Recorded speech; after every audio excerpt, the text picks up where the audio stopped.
Filip Forsberg is one of the veterans we got a chance to speak to at Locker Room Cleanout, but it is what he didn't say that is the topic of today's Locked On Predators podcast.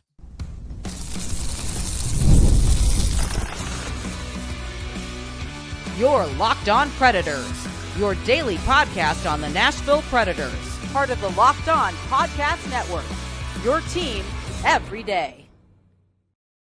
Happy Monday, everybody. We are back at it here at the Locked On Predators podcast. Thanks so much for making us your first listen of the day. We are a part of the Locked On Podcast Network, your team every day. Want to kick off our Monday episode the way we kick off all of our episodes, and that is with a hearty shout out to our Locked On Predators insiders and to our everydayers who tune in to talk Nashville Predators hockey with us. I am Ann Kimmel. I am a writer and a co-host with Penalty Box Radio. And friends, I have a partner in crime. You do. I'm Emma Lingan, and I'm the Predators site editor and reporter for the Hockey News. Emma, I am so glad that you are my partner in crime, because as we are working through this media availability we had at the end of the season and the silence that is coming, so far, still waiting on Barry Trotz, I feel like my mind could start spinning tales. And so I appreciate having the balance of the two of us together to keep me from going off the rails.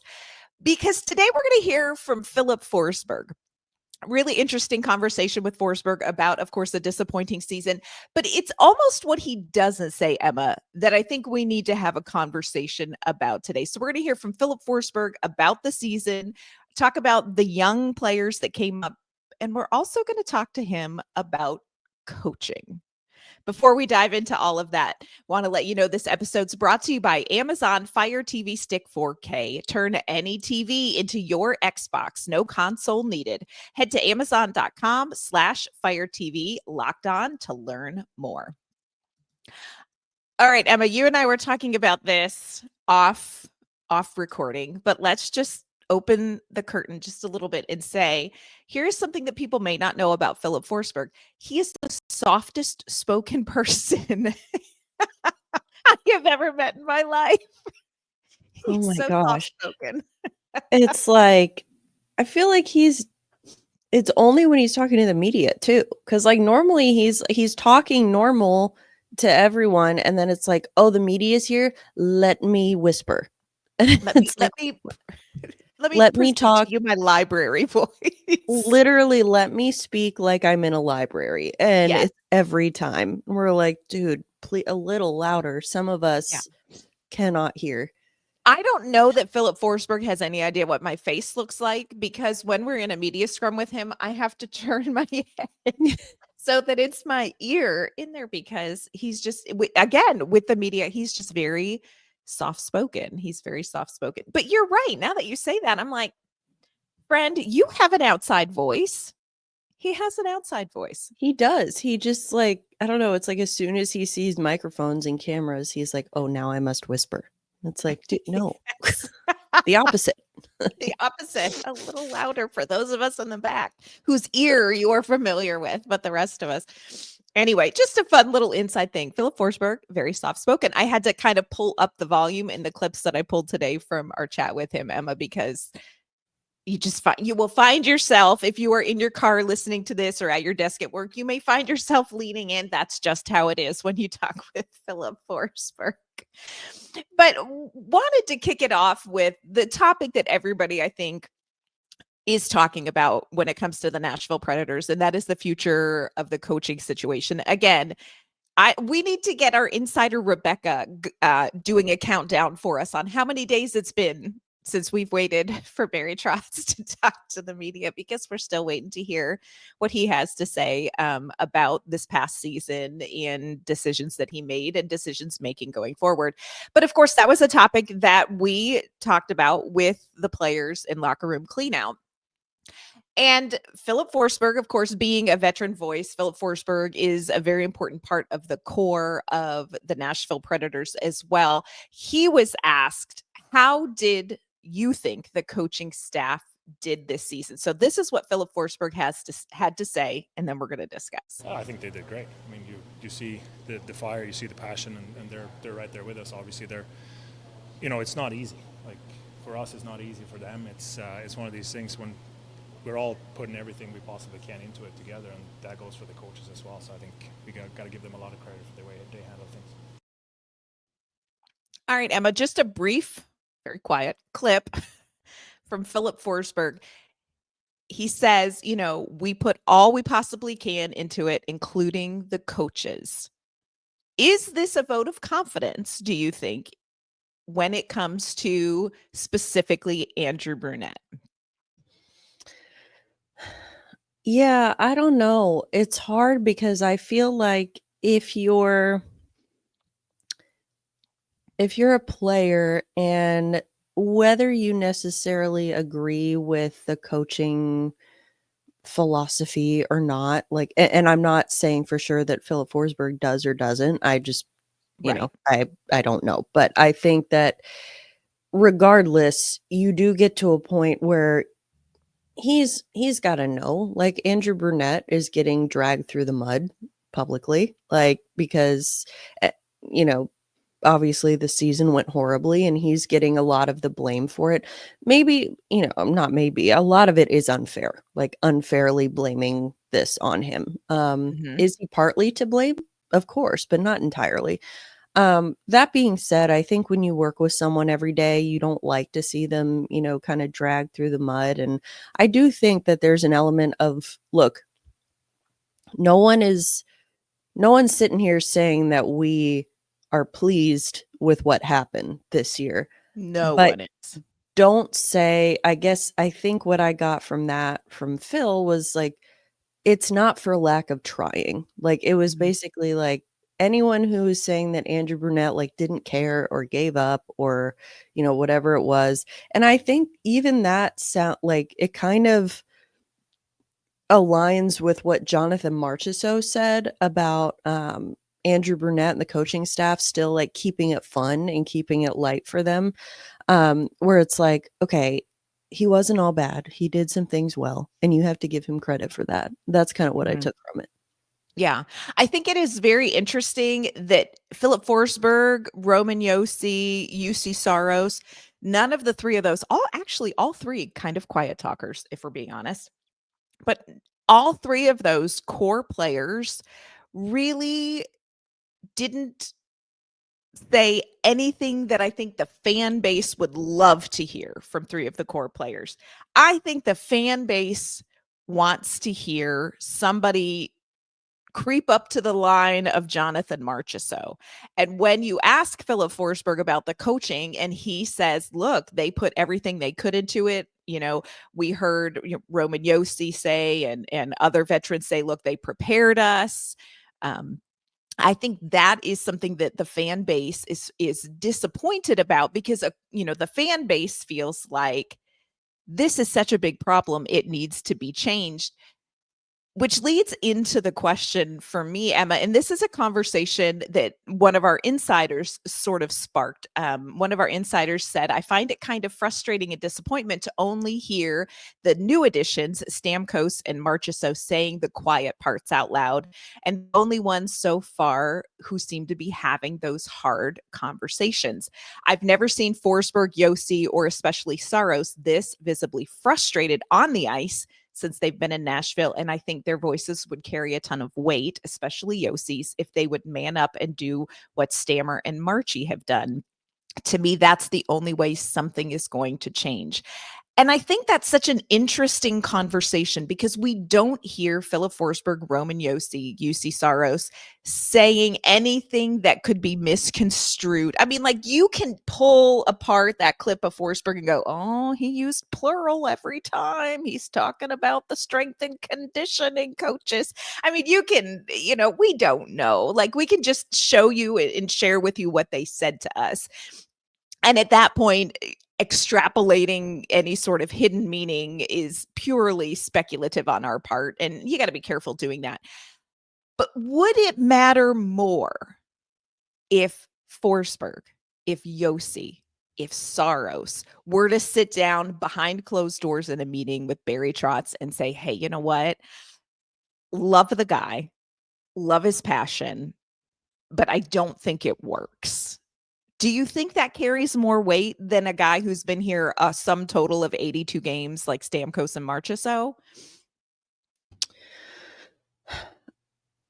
I think it would carry what would carry more weight is just numbers. Like if you have multiple people telling Barry Trotz that. But here's what I will say about the I guess the OGs like Forsberg, Josi, Saros. I think that a couple things. I would caution anyone who's like they need to man up and they need to say the quiet part out loud.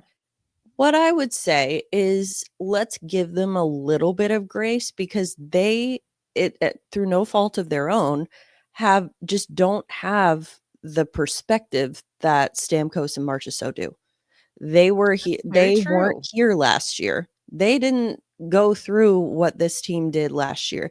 They have a fresh perspective, which sometimes is what you need to figure out what is or isn't working.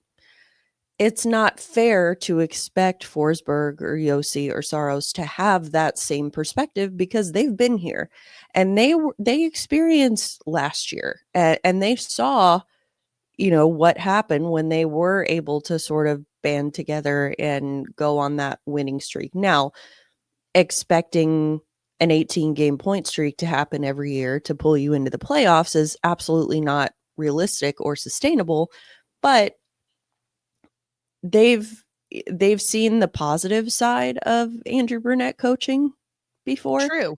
And so I just don't think it's fair for anyone to be angry at them for not, speaking out against Andrew Brunette because it's like they just don't have the same perspective. And that's not, it's not their fault. It's just reality. What is? Yeah.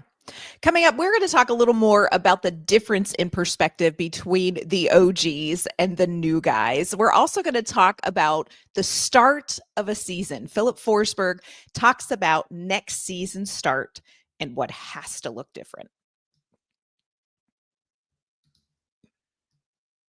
Today's episode is brought to you by Monarch Money. Do you ever check your bank account and wonder, wait a minute, where did all my money go? Between dining out, online shopping, and entertainment, it's so easy to lose track. That is where Monarch Money comes in. It is your personal CFO, giving you full visibility and control over your finances. Monarch Money is not just a budgeting app. It is a complete financial command center. You can track all your accounts, investments, and spending in one place. So you stop just managing your money and start building wealth. Instead of juggling multiple apps, you can use Monarch to check your finances, you can track your spending, and you can even set and achieve long-term goals.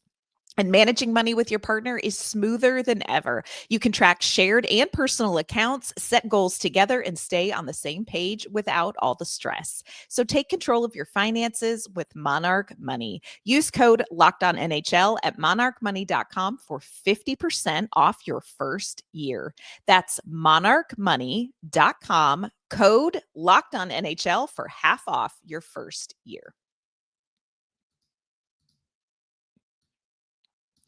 So we're going to talk about the start of next season. Filip Forsberg had some interesting thoughts on that, but I just wanted to follow up on what you're saying, Emma, because I think perspective, when you ask different players the same question, matters. And I do think you have a great point. Sometimes fresh eyes see things differently, but a longer shared history also speaks volumes. And I think, like you said, when you have Forsberg and Saros and Josi who have seen and experienced consistency and success and the playoffs under Andrew Brunette's system, that does carry a different weight as well.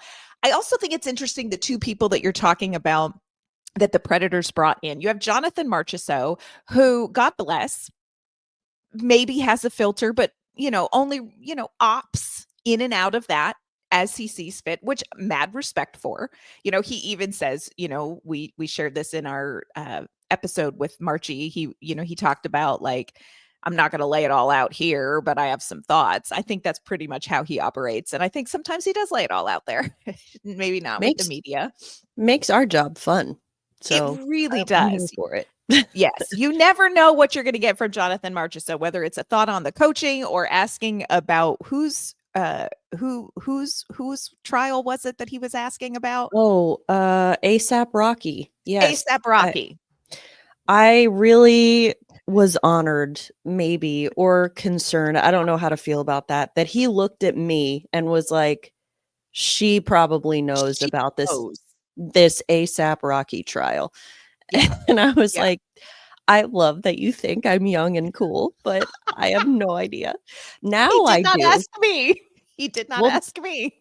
now I do. I was so embarrassed that I didn't know anything about it. Then I went home and I like beefed up on it. He was found not guilty, by the way, for anyone who's wondering. So I am fully up to speed on Yes. all rappers who are currently on trial for anything right now. Just in Yes. case that situation presents itself again, I will be prepared. Emma is our go-to for any of those situations now. She has become the expert. But so you never know what you're going to get from Jonathan Marchessault. You just never know what you're going to get. The other thing is Steven Stamkos is used to being a captain. And part of the role of the captain is to have the frank conversations. And I think it's important to remember that while Roman Josi does not necessarily have the frank conversations in front of the media, I really feel confident that he probably does have them away from the media. And keep in mind that you're talking about Forsberg, you're talking about Josi, you're talking about Saros. These are three guys that basically have grown up with this franchise. And this franchise, and it is as a media member a blessing and a curse. This franchise just has a certain way that they operate when it comes to sharing information with the media and how they deal with any sort of internal conversation or issue. There are not, you may hear people say, I have a source inside of the Nashville Predators that da da da da. There really aren't that many sources inside of the Nashville Predators because this is an organization that keeps things pretty tight. And that they've been raised in that. So those are three players that, regardless of how they feel, they have been raised in an environment and in a franchise, whether people love it or hate it, that just this is not what they do. This is not a franchise where you're going to find somebody who airs any sort of dirty laundry. It's just not handled that way. Just structurally, culturally, it's just not handled that way. So I think that's something you have to weigh as well, as we hear kind of what feels like different vibes or responses from the OGs to the, what do they call them? NGs. I don't even know what the new people are called. I don't know. The new guys. I don't know, but The new guys. I do think that that's an excellent point, and I don't just want to gloss over that, because the way that this organization does things, they do keep it so close, They close do. to the vest. That came, that was a David Poile thing. That was a huge Mhm. David Poile thing. It's a Brian Poile thing. It's it from years, decades of this. And like you said, these guys have been brought up in that. And so they, just because they're not saying the things to us, that's just, I mean, that's all they know is like, oh no, you don't say anything to the We don't media. say, yeah. Yeah. But that Yeah. doesn't mean that they're not having those conversations behind closed doors. Yeah. They just, it's not going to leak. Like, we're not going to have like a Vancouver Canucks conundrum here. Like, we're not going to, there's just, they don't do drama, and they No. don't do any sort of drama through, via, in front of the media. They just, that's not how this culture, this structure operates here with the Nashville Predators, for, for good or bad, however you view that, that's just what it is. One of the things that Filip Forsberg was asked about was the start of the season. And if you will recall, 84 years ago, they started 0-5, friends. Just in case you for a moment thought it was better than it wasn't. The year before that, they started 5-10. And this makes me think of some of the best parenting advice I've ever gotten. And I think that this applies, to coaching, to life. And that is, you start as you mean to go on. So if you don't want your child to have a pacifier, don't give them a pacifier. If you know what I'm saying, like you start as you mean to go on. You keep the goal in mind. You keep the long-term goal in mind. And that is challenging because in those moments that are frustrating, like an 0-5 start, you tend to feel the need to jump in there and patch things instead of keeping the bigger picture. And I think that ties into a lot of maybe some of the hiccups in the start of the season, especially this year. Filip Forsberg was asked about the start of the season, this season and last season. He was asked, kind of what needs to be different next season for this team to get off on a better foot. And this is what he had to say. At the end of the day, every new team is going to go through it, whether you have one new player or a lot of new players. So like when we come September, it's going to be a new group, hopefully, very similar looking than what we have. But at the same time, it'd be a little bit of a transition period, but we do have to make that obviously a lot quicker and a lot faster. But that's not just on the new players, that's on all of us, especially the players that have been here for a while, like myself. You got to try to set the tone and set the standard a little bit in training camp, and same thing there. I'm sure we could have done that better. I thought we did have a really good camp, but at the same time, there's always room for improvement. One of the things he said that I was like, yeah, Phil, is I thought they had a really good training camp too last September, Emma. It looked great. They looked great. Remember, 84 years ago, guys like Juuso Parssinen and Tommy Novak, like who are they? I can't recall, but they looked great in training camp. And you're like, okay, this is good. Like things are happening. And then things happened. Only the bad things. Yeah. It is funny though about like training camp. It's funny because, last year it was new for everyone because that was Andrew Burnett's first year. Right. So it was everyone experiencing it for the first time. This year, the guys who had been there knew what it was going to be like. Then the new guys come in and they all were like, even, again, remember 84 years ago, Scott Wedgwood, like talk to him about it. Even he said it. He's like, so much skating. Yes. And all of these guys like Stamkos, Marchessault, they're like, I have never been through a training camp like this before. I think the way that Andrew Burnett approaches camp is so different from the rest of the league to the point where I do like, and I think, I can't remember when he said it, but, not recently because we haven't heard from him. But Barry Trotz made a comment about, I think maybe after the trade deadline or something, he kind of offhanded said something about training camp. And it's like, well, we might have to revisit that or whatever. And it's like, oh, interesting. Yeah. Because, and I don't fully know what to make of that yet because I'm like, okay, well, if they look good in camp and then they don't look good, then it's like, oh, okay, well, maybe that is something worth revisiting. But at the end of the day, it's like, I don't know how much of I think you can blame a slow start on training camp. If they started 0-5, but then started like really picking it up and really improving, then you're like, well, that might be training camp. But they were bad for the whole season. And I'm like, at that point, I don't think you can blame it all on training camp. Like, maybe that's part of it. But again, at the end of the day, I just don't think that that's all of it. They looked good in training camp, people. We were there. They looked so good in training camp, which is why the 0-5 start for those of us who covered training camp was like, wait a second, wait a minute. I love too that Filip Forsberg talked about the fact that it's going to be a new team every season. Now, this team is going to look probably pretty similar, just contractually, from a purely contractual standpoint. This team is going to look very similar. Yes, he's going to, Trotz talks about, I'm going to need to go out and find a right shot defenseman to pair with Roman Josi. Of course, there is the eternal hunt for the top line center. And you're going to have returns of people like we haven't seen Jeremy Lauzon in so long. I'm looking forward to seeing Jeremy Lauzon just eyes on Lazon, knowing that he still exists, will be great. But no Nyquist, no Carrier, no Tommy Novak, no Juuse Parson, no. So it's going to look a little bit different. But from a core standpoint, you basically know a lot of what you're working with.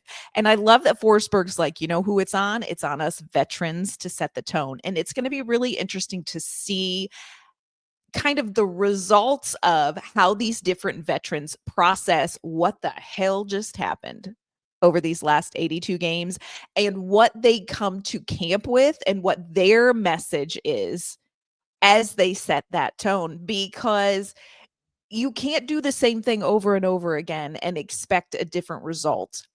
And I think there's going to be a lot of off-season looking in the mirror for these veterans.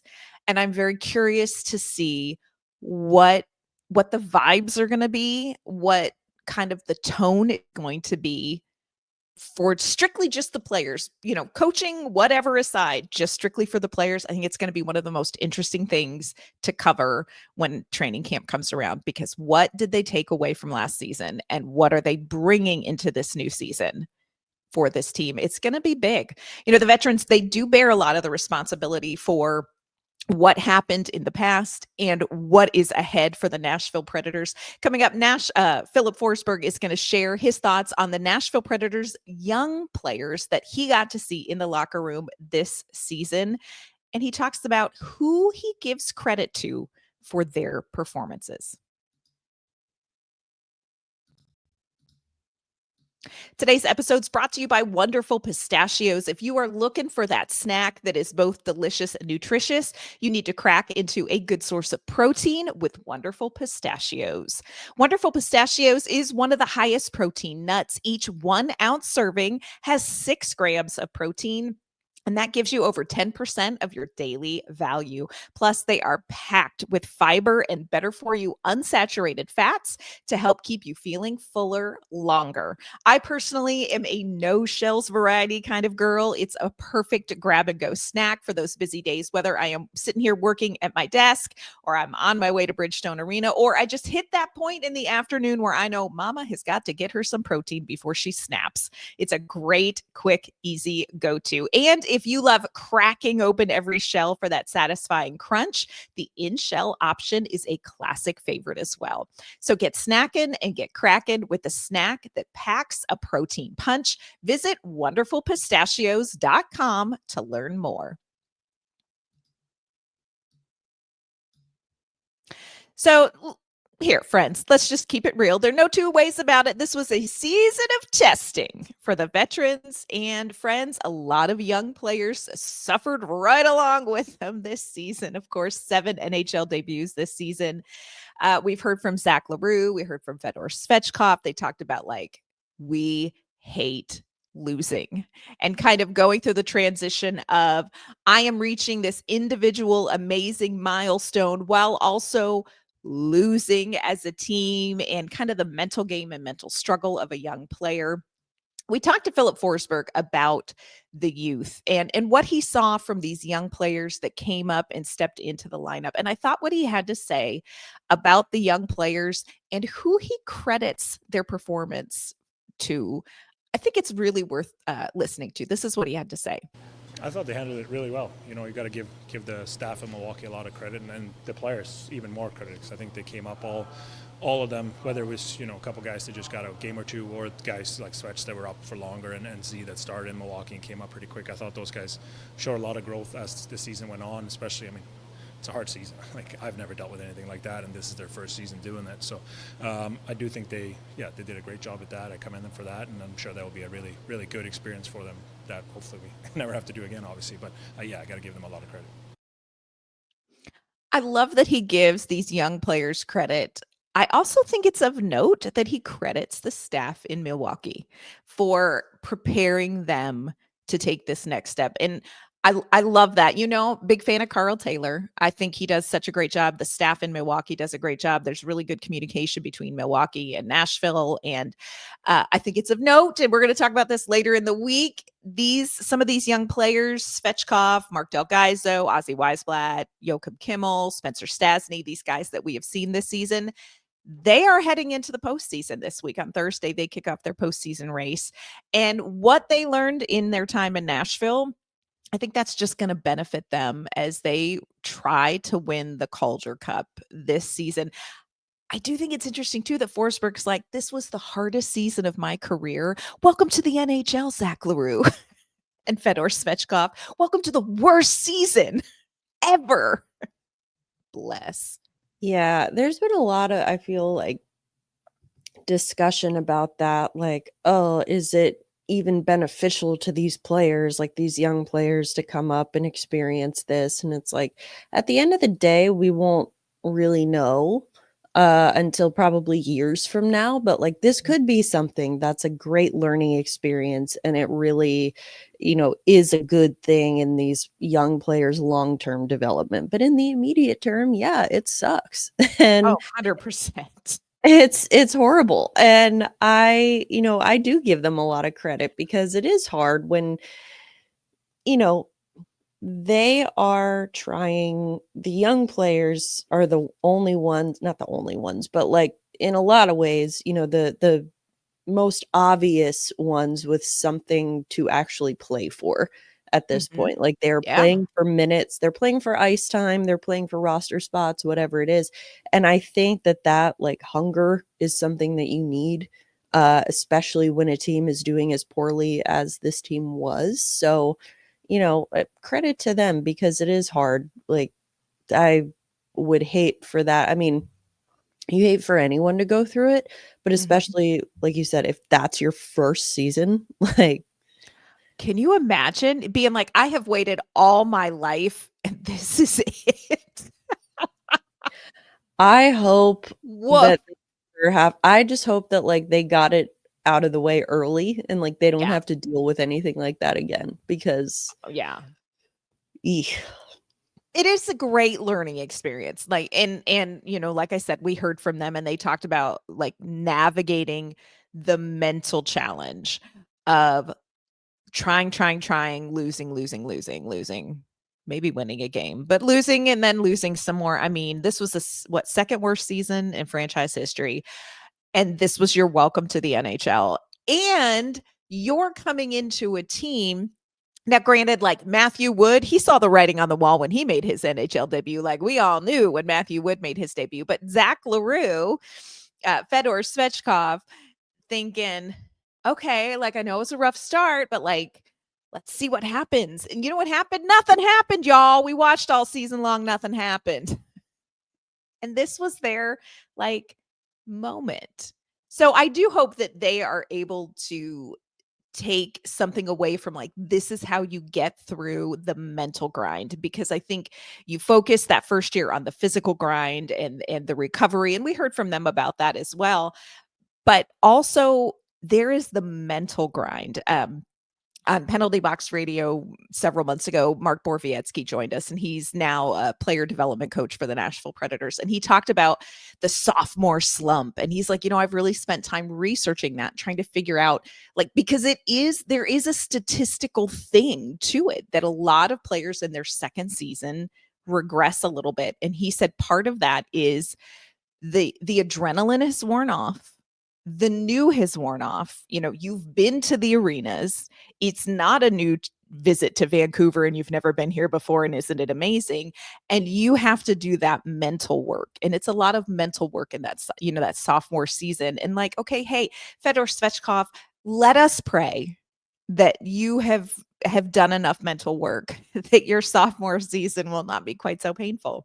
I mean, that's really the only silver lining that you can take out of this for these young guys is like, you've been through a pretty tough season. And at the end of it, you may be looking around like, what the hell just happened to me? But you're still standing, friend. Like, let's hope that carries them next season. And it'll be interesting to watch Svechkov. It'll be interesting to watch Leroux, who spent most of their season here up, Svechkov less so, but Leroux in essence most of the season here, and see if maybe he can avoid some of that sophomore slump. Because friends, the mental grind this season was wearing on veterans and it was wearing on the young people, and it was wearing on me and Emma. Like, let's just keep it real. Oh, Emma. 84 years. It's been 84 years. 4 years. Like, you always wonder why she threw the necklace over the edge. After 84 years, like, the fact that I've thrown my computer into a lake or an ocean. We've had some close calls, I'll be honest. I'm like, what? It's going to be Emma and I holding our media credentials and watching them slip through our fingers. Like, oh, bless. it's Yeah. all up from here, maybe. Maybe. Hopefully. We don't know. Why don't we know, Emma? Because we haven't heard from Barry Trotz. Anytime waiting. now, Barry. Still waiting, Barry. I was hoping to maybe go to Milwaukee and cover these first 2 games. Not sure I'm going to be able to do it because I'm sitting around waiting for Barry Trotz. But, we may do that anyway. And we are going to talk about the AHL playoffs coming up. On tomorrow's show, we are going to hear from Brady Shea.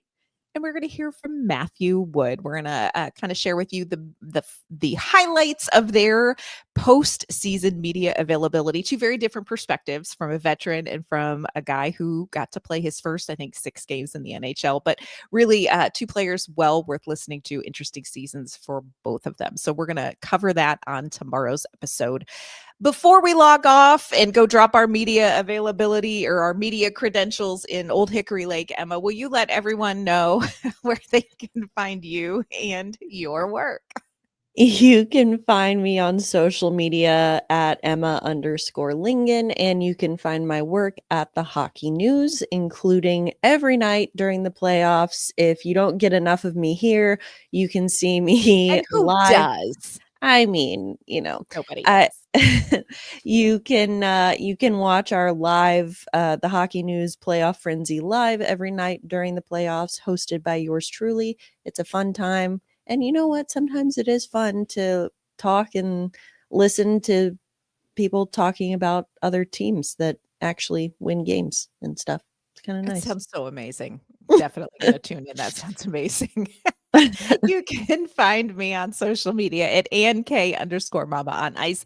You can find my work at Penalty Box Radio as well. Friends, that is going to do it for this Monday episode of the Locked On Predators podcast. Thanks again so much for making us your first listen of the day. We're going to be back tomorrow and hear from Brady Shea and Matthew Wood. We'll see you then.